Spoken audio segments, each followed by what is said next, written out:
All right, what is up, y'all? So today I want to show you how to do a side plank so that you do it properly and get all the benefits out of it, and so that you can have a deliberate focus while you're doing it. Now, side planks are used in a lot of fitness modalities such as CrossFit and even yoga. Now, what's great about the side plank is you not only get the benefits of strengthening your core like you would with a regular plank or a push-up plank, but you're also getting the benefits of strengthening your arm and your shoulder area and your stabilization ability.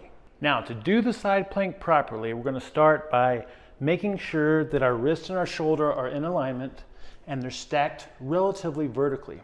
I got my fingers pointing forward, and then I'm also going to stack my feet, or I can stagger my feet.